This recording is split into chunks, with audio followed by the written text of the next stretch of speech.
Until Dawn has a dynamic, ever-changing story, the facial performances and the body performances are recorded separately, with different systems.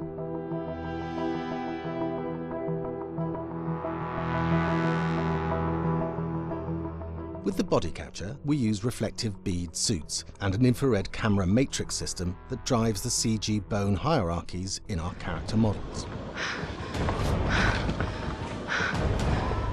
These performances cover everything from character locomotion, scene-specific performances and stunt work, most of which was recorded at studios in Pinewood and Shepperton, near London. Hannah! Hello?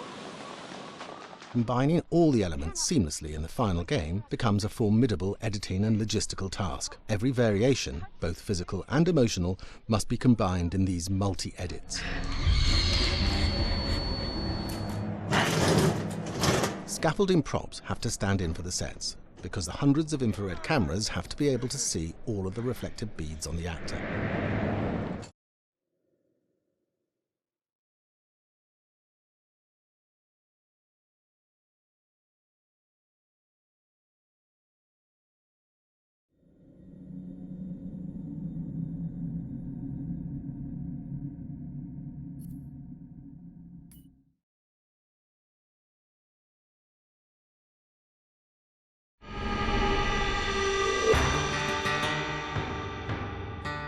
America's North Woods border region. Within this land of 10,000 lakes and miles of dense timber, a hideous creature is believed to lurk. The North Woods is probably one of the last frontiers in America.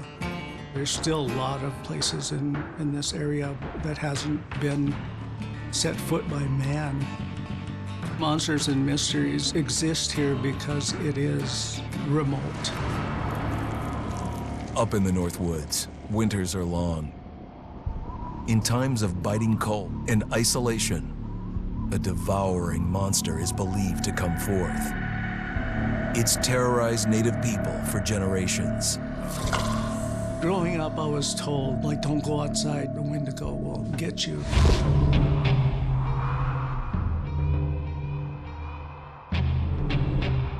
Among the traditions of the northern Algonquin tribes is the Wendigo, a monster that can seize hold of a person to carry out its hunger for human flesh. Many Native Americans fear even talking about this Wendigo, and even the mention of the name will let the Wendigo find out where you are, and it will open you up to be possessed by this Wendigo. The most famous case of a Wendigo possession took place in 1879. In the deep woods outside of Edmonton, Alberta. Swift Runner, a Cree Indian, was a trapper and a guide. He had left town the previous autumn with his wife, 6 children, and his mother. But when Swift Runner returned in spring, he was alone. Swift Runner came into a nearby village telling this heartbreaking tale. I had to watch them starve to death. Of his family being killed by starvation, and that he was the only survivor. My whole family gone. It wasn't hard to understand a family falling victim to a brutal winter. To even not. Yet something was suspicious about Swift Runner. He was a strapping man, and he came into town weighing over 200 pounds. It didn't look like somebody who had just weathered a terrible winter. He wasn't malnourished, didn't look like he was starving. He looked healthier than ever. After a few nights, it became clear that something was wrong. He started having night terrors, screaming in his sleep. I am the Wendigo! Villagers alerted the police. Swift Runner actually guided them back to his winter cabin. When they got there, that's when they saw the true horror.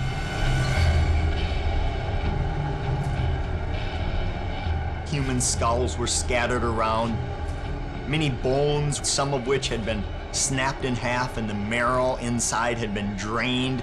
They had never seen anything like it.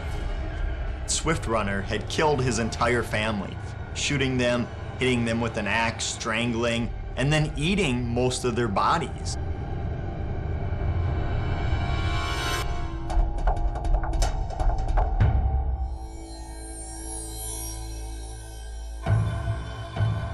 right up until the moment the noose was on his neck. Swift Runner swore the evil spirit of the Wendigo had possessed him and twisted him into a cannibal killer. When he was on the gallows, Swift Runner himself said, "I am no longer a man.